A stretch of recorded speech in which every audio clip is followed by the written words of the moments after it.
오늘 본문에서 예수님은 아무 죄도 없이 이제 로마의 총독인 빌라도 앞에 끌려가시게 되었습니다. 잔뜩 성인한 이 유대인들에게 빌라도는 이 자기 앞에 끌려온 예수님을 두고 이 사람을 무슨 일로 고발하느냐라고 당연히 묻게 되는데요. 황당하게도 그 질문 앞에서 군중들은 딱히 이 예수님의 죄목을 말하지 못합니다. 그들은 그저 감정이 앞서서 이 사람이 범죄자가 아니면 우리가 왜 데리고 왔겠습니까? 라면서 막 큰 소리만 치고 있어요. 빌라도는 이때 예수님을 처음 만나게 되었지만 그는 오랜 시간 고민할 것도 없이 금세 올바른 판단을 내리게 됩니다. 예수님께는 죄가 없다라고 말이죠.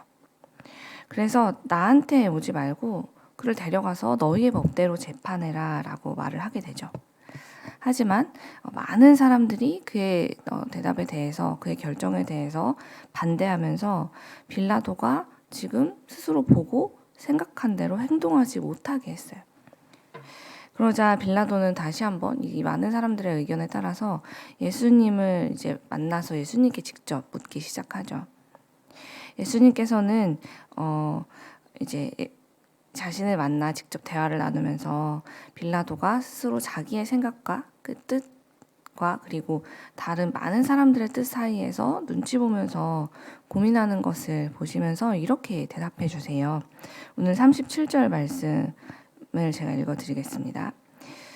예수께서 대답하시되 내 말과 같이 내가 왕이니라. 내가 이를 위하여 태어났으며 이를 위하여 세상에 왔나니 곧 진리에 대하여 증언하려 함이로라. 무릇 진리에 속한 자는 내 음성을 듣느니라 하신대. 진리이신 예수님 앞에서 예수님과 대화를 나누면서 예수님의 말씀을 듣고 또 예수님을 바라보게 된 이 빌라도는 그때 확실히 알게 됩니다. 예수님은 저 많은 사람들이 지금 말하는 것 같이 그런 어떤 죄를 지은 분이 아니라는 것을 그가 깨닫게 되었다는 것이죠. 그래서 그는 예수님과 대화를 나누면서 이 38절을 보면 다시 유대인들에게 나아가서 이렇게 말합니다. 나는 그에게서 아무 죄도 찾지 못하였노라 라고 말이죠. 빌라도는 사실 상황을 바르게 보았고 그리고 올바른 판단을 했습니다. 그러나 그가 이제 이렇게 올바르게 내린 판단에 대해서 이후에도 사람들이 계속해서 반대하자 그는 그 수많은 눈앞에 있는 사람들을 보면서 흔들리기 시작해요. 내가 진짜 이렇게 해도 되는 건가? 이게 맞긴 한데 사람들이 저렇게 다 저 많은 사람들이 아니라고 말하면 과연 내가 어떤 선택을 해야 옳은 것인가? 라에 대해서 고민하게 되고 결국은 우리가 다 알다시피 그는 결국 그 사람들의 반응 앞에서 영원히 후회하게 될 선택을 하고 맙니다. 바로 죄가 없다. 나는 그에게서 죄를 찾을 수 없다라고 이미 내린 그 결정. 예수님한테는 죄가 없다는 것을 알면서도 그냥 예수님을 알아서 그럼 십자가로 데려가라고 내어주는 그런 선택 말이죠. 저는 오늘 말씀을 보면서 참 빌라도가 안쓰러웠어요. 왜냐하면 그가 이 선택을 한 이후에 평생 얼마나 이때를 후회하며 살았을까라는 생각이 들었기 때문입니다. 저렇게 오늘 말씀에서 두 번이나 볼 수 있듯이 그는 너무나 분명하게 예수님에게 죄가 없다는 것, 그분은 무죄라는 것을 누구보다도 잘 알고 있었어요. 하지만 그럼에도 불구하고 그분이 죄가 없는데 죄인들이 가는 너무나 무서운 형벌의 자리로 스스로 그분을 내몰게 되는 그런 선택을 한 이후에 그는 정말 내가 무슨 짓을 저지른 것인가에 대해서 남은 시간들을 후회하다가 참 안쓰러운 결말을 맞게 되기 때문이죠. 그래서 도대체 그는 왜 이때 이런 선택을 했을까라는 괜히 그런 공감을 하던 중에 어느샌가 문득 저를 돌아보니 저 역시도 빌라도를 걱정할 때가 아니라는 생각이 들었어요. 과연 빌라도만 저런 선택을 하고 있는가? 나는 그렇지 않을까라는 생각을 하다 보니까 사실 그 질문이 제 안에 가득 차면서 저 역시도 빌라도와 같은 삶을 수시로 그런 선택을 수시로 하고 있다는 것을 깨닫게 되었기 때문이죠. 사실 크리스찬으로서 우리는 매년 사순절이 되면 이 빌라도와 유대인들이 벌였던 이 일들에 대해서 항상 묵상하게 됩니다.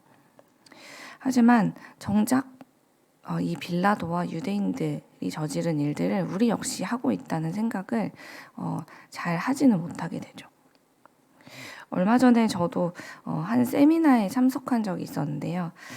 그때 강의실이 이제 강의를 들을 때마다 달라서 좀 이동을 한 일이 있었습니다. 안내하시는 분이 처음에 광고를 할 때 아래층으로 내려가서 지하 어디로 가면 지하에 강의실이 있다. 이런 이제 설명을 해주셔서 이제 처음 가본 건물이기 때문에 사람들이 우선은 막 계단으로 무작정 내려가기 시작하더라고요.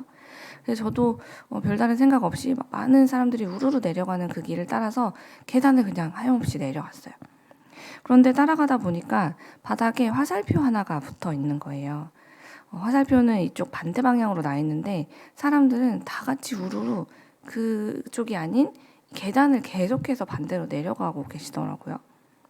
그래서 저는 그 화살표를 보면서 살짝 이제 고민이 돼서 잠깐 서서 이 화살표 뭐지? 하고 이제 말을 했는데 다들 이제 뭐 저희가 서로 친한 사이도 아니고 가던 길을 막 바쁘게 가시느라고 막 앞에서는 가던 길 가고 뒤에서는 내려오는 분들이 이제 저 때문에 잠깐 막히게 되니까 저도 여기 있으면 방해가 되겠구나 싶어서 이제 빠른 판단을 해야만 했어요. 그래서 여기가 맞나? 이렇게 혼자 아무도 듣는 사람도 없는데 혼자 맞나? 막 이러면서 앞에 가는 분들을 따라가면서도 이제 극적극적하고 그냥 그분들을 따라 내려갔어요. 많은 사람들이 가니까 맞겠지 하고 말이죠. 그런데 갑자기 이제 막 내려가던 분들이 하나둘씩 멈춰서기 시작하는 거예요. 그러면서 이제 점점점 멈춰선 사람들 때문에 더 앞으로 가지 못하고 그 복도에 멈춰선 많은 사람들이 계단을 내려오고 있는 저희를 향해서 여기 아닌가? 이렇게 얘기를 하기 시작하시는 거예요. 여기 어디지? 우리 지금 어디로 가고 있는 거야? 라면서 서로 질문을 하기 시작하는데 아무도 대답을 해주는 사람은 없는 거죠. 그리고 뒤늦게 위층에서 여기에요, 거기 아니고요 하는 소리가 들리기 시작했어요. 그래서 또 사람들이 다 같이 그 많은 사람들이 우르르 하고 이게 계단을 올라와서 아까 제가 봤던 그 화살표가 그려진 방향으로 다 같이 나오게 되는 그런 일을 겪었는데요. 저는 그날 사실 그냥 아무것도 아닌 해프닝일 수 있었지만 제 스스로 내가 얼마나 쉽게 그냥 많은 사람들이 가는 곳을 따라서 잘못된 길을 갈 수 있는 사람인지를 깊이 생각하게 되었습니다. 왜냐하면 사실 제가 그 길을 따라가던 중에 화살표를 못 봤다면 못 봐서 그랬어 라고 할 수 있는데 저는 길을 봤거든요. 화살표가 어디에 나 있는지 분명히 봤음에도 불구하고 많은 사람들이 저기로 가니까 제가 본 것보다 저기가 맞나? 하면서 어느새 제가 본 걸 내려놓고 많은 사람을 따라가고 있었던 거예요. 만약에 제가 본 대로 그 길로 갔다면 저는 그냥 헤매지 않고 바로 목적지로 갈 수 있었겠죠. 하지만 어느샌가 많은 사람들이 어딘가를 갈 때는 뭔가 이유가 있겠지? 나보다 저 많은 사람들이 가는 길이 더 맞겠지?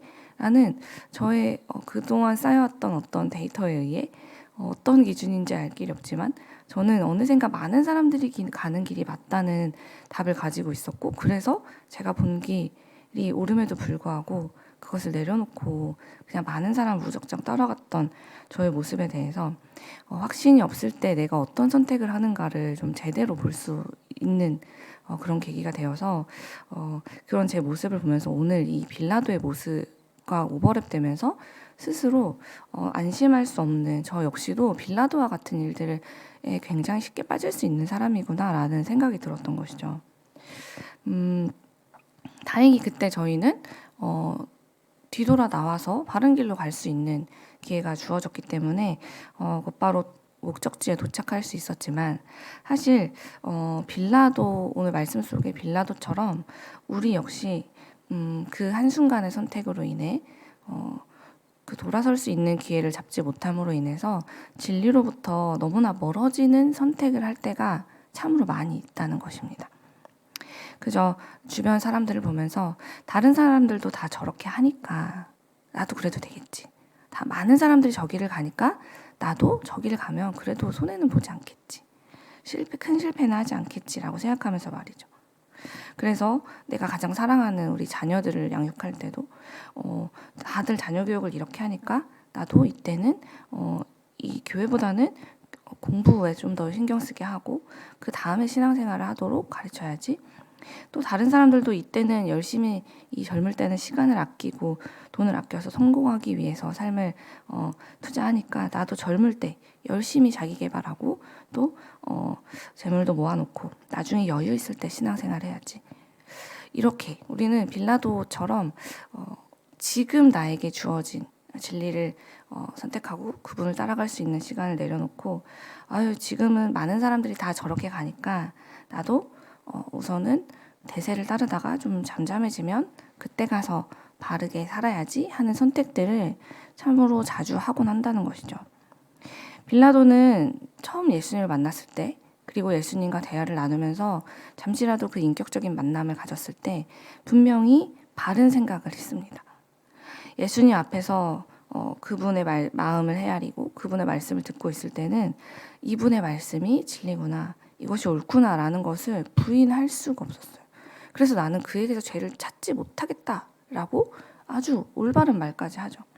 하지만 그가 예수님으로부터 돌아서서 자기와 다른 뜻을 가진 수많은 대중 앞에 섰을 때, 많은 사람들 앞에서 그들을 바라보면서 예수님을 생각하지 못하고 그들을 주목하기 시작했을 때 그는 예수님으로부터 멀어지기 시작했습니다.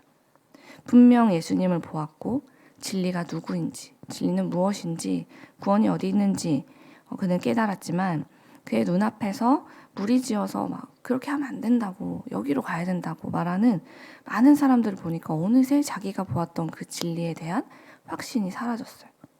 그리고 결국은 그는 자기가 만난 예수님보다 저 많은 수의 사람들을 따라가야겠다. 그것이 나에게 더 안전할 거야 라고 생각하게 되었고, 그 결과 그는 구원에 이르지 못하는 참으로 비참한 결말을 맞이하게 됩니다. 사랑하는 여러분, 그러므로 오늘 말씀을 묵상하면서 우리는 이 하루를 시작하는 이 중요한 시간에 우리도 결단해야 합니다. 어떤 결단을 해야 됩니까? 오늘 하루 우리가 만나게 될 정말 수많은 사람들이 나를 향해서 진리는 여기 있어, 진리가 저기 있어 라고 우리에게 조언해 주겠지만 나는 무작정 많은 사람들이 가는 그 길을 따라가지 않겠습니다 라는 결단을 이 시간 하자는 것입니다. 빌라도가 예수님 앞에 섰을 때는 진리가 누구인지를 깨달았고 진리가 무엇인지를 보았던 것처럼 우리도 이렇게 주님 앞에 서게 되면, 하루 앞에 사람들을 만나기 전에 예수님의 말씀 앞에 서고 예수님과 1대1로 대화를 나누는 이 기도의 자리에 서게 되면 무엇이 진리인지 분명 분별할 수 있습니다. 주님께서 우리 앞에 서시면, 우리가 주님 앞에 서고 그분이 우리 곁에 계시면 우리는 언제나 무엇이 옳고 그른지, 무엇이 진리인지 아닌지를 깨달을 수 있어요. 하지만 우리가 주님 앞에서 돌아서서 사람들을 보기 시작하고 세상이 돌아가는 그 룰을 보기 시작하면 그때부터는 자꾸 우리 안에 있는 그 진리에 대해서 그 확신이 흔들리는 걸 경험하게 됩니다. 그러므로 우리가 해야 될 일은 무엇인가? 언제 어디서든 우리를 향해서 이쪽으로 오라고 말하는 많은 사람들에게 시선을 두는 것이 아니라 진리가 여기 있다고, 내가 곧 길이요 진리요 생명이라고 말씀하시는 예수 그리스도를 바라보아야만 합니다. 그럴 때 길이고 진리고 생명이신 예수님께서 우리를 향해서 하시는 그 말씀을 듣고 우리는 어디에 구원이 있는지를 따라갈 수 있는 지혜와 또 용기를 얻게 되기 때문이죠. 그러니 우리 하루를 시작하는 이 시간, 주님, 저는 이 시간 우리 길이요 진리요 생명이신 예수님만 바라보겠습니다. 제가 오늘 하루도 예수님만 따라 살겠습니다.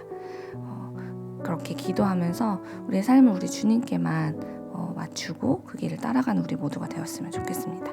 그럴 때 우리 예수님께서 우리에게 구원을 베푸실 것을 믿습니다.